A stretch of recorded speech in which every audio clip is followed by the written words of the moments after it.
Berdasarkan manuskrip Derajat pada tahun 1590 atau abad ke-16 Masehi atau abad ke-9 Hijriah, Wali Songo Sunan Ampel itu bukan dari Ba'alwi. Silsilahnya itu bukan dari Azamat Khan, tapi dari Musa Al-Kazim. Berikut ini penjelasan Kiai Haji Muhammad Salim, pencatat nasab Sunan Derajat, di podcast Pada Suka TV. Kita simak bersama tentang kajian manuskrip Sunan Derajat pada abad ke-16 Masehi. Silakan kita simak bersama. Saya Muhammad Salim Al-Qasimi, pengasuh Pondok Pesantren Bumi Sholawat Kanjeng Sunan Ampel, Siti Inggil, Cilacap ya. Saya sebagai di keluarga besar Yayasan Dzurriyyah Kanjeng Sunan Derajat, sebagai ketua lembaga nasab Trah Keluarga Besar Sunan Derajat Sunan Ampel, Surabaya. Karena saya kewarisan memang untuk memegang manuskrip ya, manuskrip tua ini khusus manuskrip buku induk ya. Ini buku induk Keluarga Besar Sunan Ampel Sunan Derajat yang paling pokok, dan ada nanti ke bawahnya semuanya, yaitu abda yang abad 17, 18, dan 19 ya. Nah, kita di dalam menentukan suatu nasab keluarga besar Dzurriyyah Kanjeng Sunan Derajat Kanjeng Sunan Ampel itu pertama harus menggunakan data manuskrip dahulu, yaitu manuskrip buku induk ya, agar semuanya itu terkonfirmasi sahih secara data. Ini dari keluarga besar Sunan Derajat Sunan Ampel. Dan manuskrip ini secara terima itu dari turun-temurun, dari leluhur kami, leluhur saya, yaitu dari orang tua saya, Raden Mas Muhammad Mukni, beliau dari bapaknya Muhammad Jufri, bersambung sampai ke Muhammad Isa ya. Dan konon miturut apa yang telah diceritakan kepada saya oleh Gus Ali Rahman, bahwa Maulana Muhammad Isa ini adalah yang dia gali, dia cari selama ini adalah pemegang manuskrip yang ketika manuskrip itu dibacakan ketika akan berdirinya Nahdlatul Ulama di tahun 1923, yaitu manuskrip Ampel Surabaya yang menceritakan tentang Sunan Ampel ketika berziarah ke makam baginda Rasulullah SAW, yang mendapatkan anugerah terbesar ya dari Allah untuk bisa berjumpa dengan Rasulullah SAW secara terjaga ya. Tapi ini dunia wilayah ya. Nah, ini manuskrip inilah yang telah dibacakan pada waktu itu, yaitu manuskrip Derajat. Ini masih sangat rapi karena terjaga dengan rapi di keluarga kami. Dibungkus, saya pegang 17 manuskrip itu dibungkus dengan kain khusus ya, dan sekarang alhamdulillah kami jaga dengan rapi. Ketika di tahun 2000 itu saya pertama kali membuka manuskrip tinggalan orang tua, bahwa ketika saya membaca manuskrip ini ternyata data-data silsilah manuskrip dari Sunan Ampel ke atas itu tidak terdapat nama yang merujuk ke Ubaidillah ya, atau Alawi ya, tetapi merujuk ke nama-nama yang akhirnya nanti akan kita ketahui dengan penelusuran berdasarkan isyarah dari petunjuk manuskrip yang ada di abad pertengahan abad 19. Nah, itu dalam manuskrip ini tidak ada satupun nama yang merujuk kepada Ba'alawi ya, atau Ubaidillah. Jadi makanya ketika di tahun 2000 itu saya mengatakan kepada teman-teman saudara-saudara saya ketika kita berziarah ke makam para aulia, yaitu Khusyang Wali Songo, saya katakan bahwa nasab yang tercatat di makam-makam itu bukanlah nasab silsilah keluarga besar Wali Songo atau Sunan Ampel khususnya begitu. Itu sudah lama saya ceritakan itu dari tahun 2000 itu. Tetapi dahulu kan karena kebanyakan orang-orang mempercayai atau mengetahui bahwa data-data silsilah Wali Songo ke atas itu kan lewat kalangan Rabitul Alawiyah. Jadi dulu saya hanya berdiam diri, tidak mengulas secara total. Sekarang karena sudah terbuka semuanya, terbongkar semua, akhirnya ya kita mencari data silsilah ke atas miturut petunjuk-petunjuk dari data manuskrip yang kita miliki semuanya. Yaitu saya bekerja sama dengan Nuqbatul Ansyab Aulia Utisah, yaitu Naat, yang diketuai oleh Kiai Haji Nizamuddin itu dari Madura. Begitu. Bahannya dari kulit kayu ya. Bahannya dari kulit kayu. Jadi kulit kayu bahannya.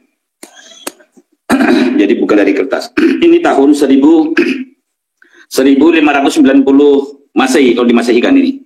1590, yang menulis itu cucu kandung Sunan Derajat.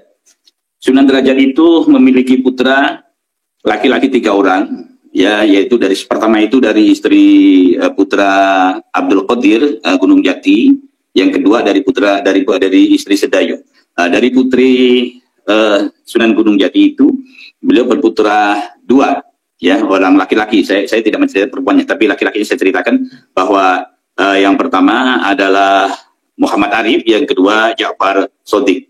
Muhammad Arif ini mendapat gelar lakop dari Cirebon, Keraton Cirebon itu dengan sebutan Pangeran Taranggono, sedangkan Ja'far. Inilah hikmah dari polemik nasab yang dibuka kunci gemboknya oleh Kiai Haji Ahmad Utsman Al-Bantani, sehingga semua yang memegang manuskrip Wali Songo bisa berani untuk menampilkan data-data. Kita simak kembali lanjutannya. Shodiq ini mendapat gelar dari Cirebon dahulu itu Pangeran Sandi. Adapun yang dari Sedayu itu adik beliau yang ragil bernama Muhammad Rahmat Al-Khotib itu mendapat gelar Pangeran Sedayu. Nah, adapun putra tertua beliau adalah Muhammad Arif atau Pangeran Taranggono ini yang mewarisi dari putra beliau ya, yang menulis kitab buku induk silsilah keluarga besar Sunan Ampel Surabaya, begitu, yaitu namanya Muhammad. Muhammad Arif ini memiliki putra laki-laki 3 orang, yaitu yang pertama adalah Maulana Muhammad, yang nomor 2 ini adalah ini saya sambil baca ya. Sambil itu adalah Maulana Husain, yang ketiga Maulana Abdullah. Maulana Muhammad ini beliau itu digelar dengan Pangeran Mas Surya Anom. Maulana Husain ini digelar dengan Pangeran Mas Hadikusumo, dan Maulana Abdullah ini digelar dengan Pangeran Mas Pajarakan. Maulana Muhammad ini, Pangeran Mas Surya Anom inilah bin Muhammad Arif bin Sunan Derajat yang menulis manuskrip induk keluarga besar silsilah Sunan Derajat, Sunan Ampel, dan Sunan Bonang. Begitu. Dan dari beliau inilah kakek leluhur saya itu keturunan beliau, dari keturunan yang paling tua dari keluarga besar Ampel Surabaya. Sedangkan keturunan zuriyah dari Maulana Husain atau yang kita kenal Pangeran Mas Hadikusumo itu menurunkan keturunan yang ada di Derajat. Ya, beliau Raden Mas Zainul Aziz, pemangku makom Sunan Derajat, juru kuncinya, dan beliau pemangku dalam kesepuhan Sunan Derajat, serta peninggalan-peninggalan dari Sunan Derajat. Kalau Pangeran Mas Pajarakan atau Maulana Abdullah ini, beliau berdiam diri di Probolinggo, dan dari beliau lah banyak mencetuskan keturunan-keturunan yang menjadi adipati di Surabaya. Nah, sedangkan adik dari Muhammad Arif ini bernama Ja'far Shodiq, atau dulu itu terkenal dengan Mbah Shodiq atau Mbah Sidik. Nah, ini leluhur itu Abu Yamunawir Al-Qasimi, pengasuh pondok pesantren Sunan Derajat di Bogor ya. Itu leluhur beliau. Kalau Muhammad Rahmat Al-Khotib ini beliau memiliki putra 2 orang laki-laki, 1 Ibrahim Bunga Gresik, nomor 2 itu Zainal Abidin yang meninggal di Madura. Dan Zainal Abidin ini dikenal dengan Sunan Cendana, dan alhamdulillah banyak sekali manuskrip-manuskrip tinggalan dari zuriyah Zainal Abidin yang ada di Madura, yaitu Sunan Cendana, dan banyak sekali para keturunan-keturunan beliau di Madura. Ini menurut daftar manuskrip yang kita miliki dari keluarga besar Sunan Derajat. Begitu, Mas Yusuf.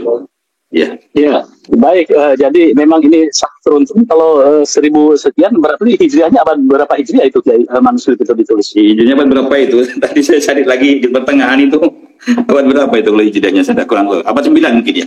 Abad 9. Oh, abad 9. Jadi ya. Abad 9 di situ berarti Wali Songo juga sudah memberi karya. Kalau boleh, ya, ini kan di situ ada. Ini cucu kandung Sunan Derajat yang menulis, langsung cucu kandung Sunan Derajat, ya. Beliau ini berdiam diri di Ampel Surabaya karena Pangeran Mas Surya Anom atau Maulana Muhammad ini adalah imam masjid besar Masjid Agung Sunan Ampel yang ketiga, ya, dan sekaligus beliau adalah pengasuh pondok pesantren Ampel Surabaya yang ketiga. Karena yang kedua adalah ayahanda beliau, Maulana Muhammad Arif, ya. Yang pertama adalah Sunan Ampel. Jadi beliau ini adalah memang ahli ilmu, ahli tulis, karena beliau pengasuh Pondok Pesantren Ampel Surabaya. Yang ketiga, sebab Sunan Derajat itu sudah di Derajat dan Sunan Bonang sudah di Lasem. Maka untuk meneruskan kepemimpinan di Ampel Surabaya itu adalah putra Sunan Derajat yang paling sepuh, yaitu Muhammad Arif, kemudian diwariskan kepada dilanjutkan oleh putranya Maulana Muhammad, yaitu Pangeran Masri Anom. Baik, saya ada beberapa menemukan bocoran-bocoran dari podcast di media sosial, kemudian juga di grup WA itu ya, bahwa leluhur Wali Songo itu dari Yunan. Itu betul? Apakah itu bersumber dari manuskrip yang Pak Kiai pegang atau bagaimana Pak Kiai? Bagaimana? Saya mendengar bahwa ya, bahwa leluhur Wali Songo itu berasal dari Yunan itu ya. Apakah berasal dari situ, dari manuskrip itu, dan bisa dibongkar itu ya? Karena ada 17 manuskrip masalahnya. Oh, 17 manuskrip ya. Luar biasa. Ini pernah mau ditawar 1 miliar lebih satu manuskrip. Waduh. Jangan. Apalagi kalau yang luar Bahawi malah jadi untuk alat Bahawi nanti. Ya. Ini saya simpan di atas. Ya, silakan. Ya. Silakan. Jadi di manuskrip awal itu, memang beliau Pangeran Masri Anom itu tidak menuliskan secara langsung ke atas, tetapi ada petunjuk-petunjuk nama-nama yang beliau yang beliau cantumkan, dan itu kami selaraskan dengan manuskrip yang ada di bawah, yaitu di manuskrip tahun 1852 dikatakan oleh Maulana Muhammad Hasan, dia penulisnya. Maulana Muhammad Hasan ini lahir di tahun 1827 ya, dan di tahun 1852 beliau menuliskan bahwa ketika itu di Ampel Surabaya terjadi dua kubu pengklaiman antara orang-orang Yaman, Arab Yaman, dengan etnis Cina pada waktu itu. Dan orang-orang Arab Yaman ini mengklaim bahwa Sunan Ampel ini adalah keturunan dari Arab, begitu. Dan etnis Cina ini mengatakan bahwa Sunan Ampel ini adalah keturunan dari Cina. Ini di tahun 1852. Ya. Dan dari informasi ini yang kami selaraskan dengan kitab manuskrip yang ada di abad 16 itu, ya, itu saya memberitahukan kepada Kiai Haji Nizamuddin, yaitu sebagai Ketua Umum Naat ya, untuk menggali informasi yang ada di manuskrip Derajat di tahun 1852 yang kita selaraskan dengan yang ada di abad ke-16, begitu nama-namanya. Yaitu untuk mencari dua-duanya. Ternyata setelah diteliti, ya itu dahulu pernah, yaitu di tahun 2000 atau berapa itu diteliti 2016 ya. 2016 diteliti yang dari Yaman Arab itu melalui Abdul Malik atau siapa itu, Asmat Khan ya. Di India itu ternyata ketika diteliti itu tidak ada. Dan itu semuanya hoax ya. Dan setelah mendapat kabar demikian, maka saya beritahukan kepada Kiai Ilzam untuk meneliti yang dari jalur Cina. Karena kalau yang satu itu sudah batal, maka kita harus meneliti dari salah satu sisi, yaitu yang diklaim dari Cina oleh etnis Cina pada waktu itu. Dan alhamdulillah ketika beliau Kiai Ilzam juga membuka manuskrip-manuskrip yang ada di Madura, terus karya-karya para ahli sejarah, terus adanya penguatan dari data manuskrip Derajat, akhirnya beliau pergi untuk meneliti sampai ke Yunan. Dan ketika sampai di Yunan, beliau ini bukan langsung meneliti, tetapi sudah disuguhkan. Disuguhkan bahwa memang benar adanya di dalam manuskrip yang ada di Yunan itu, ya, kalau tidak salah manuskrip abad 17 ya, itu tahun 1600 lebih itu. Itu memang di situ tercantum nama Jamaluddin Husain atau Jumatil Kubro. Itu keluarga besar dari keturunan Sayyid Husain bin Nasruddin bin Sayyid Ajal Samsuddin Umar al-Bukhara yang makamnya ada di Yunan. Itu memang dinyatakan di situ keturunan-keturunan beliau ini banyak yang berdakwah ke Nusantara, tetapi tidak signifikan disebutkan, tetapi ini merujuk pada data-data yang kami miliki, ternyata itu semua bersambung. Begitu.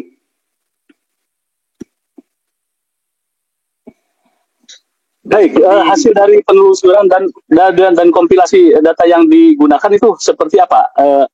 Apa hasil nasab yang ditemukan? Ya, ini data di abad berarti abad 19 pertengahan datanya.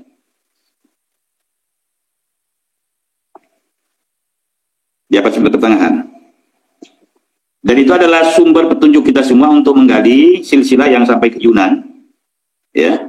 Karena kami tetap berpedoman pada kaidah isbat nasab yang telah ditetapkan oleh Kiai Haji Imaduddin Usman Al-Bantani, yaitu harus menggunakan petunjuk-petunjuk dari manuskrip-manuskrip tua yang bersambung, yang bisa dipertanggungjawabkan. Karena kaidah dari Kiai Haji Imaduddin Usman Al-Bantani itu, satu, ya harus ada kitab zaman atau yang mendekati. Nomor dua, syukur wal istiqadoh yang bisa dibuktikan dengan kitab-kitab sejarah. Dan yang ketiga itu dengan DNA, yaitu sebagai penguat jalur mutasi imigrasi leluhur begitu.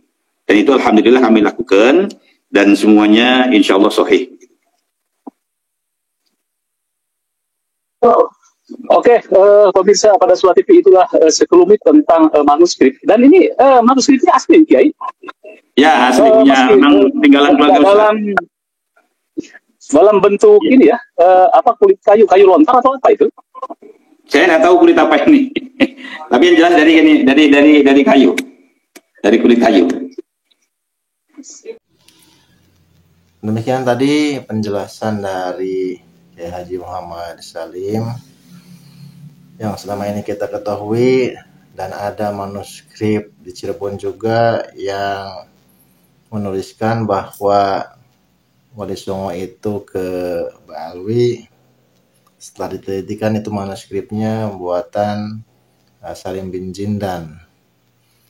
Jadi Wali Songo itu secara sahih dan meyakinkan, dan ada kitab sejaman dan ada rujukannya, manuskrip-manuskrip itu yang lebih tua lagi menyambungnya ke Syed Musa Al-Kazim, bukan ke Baalwi.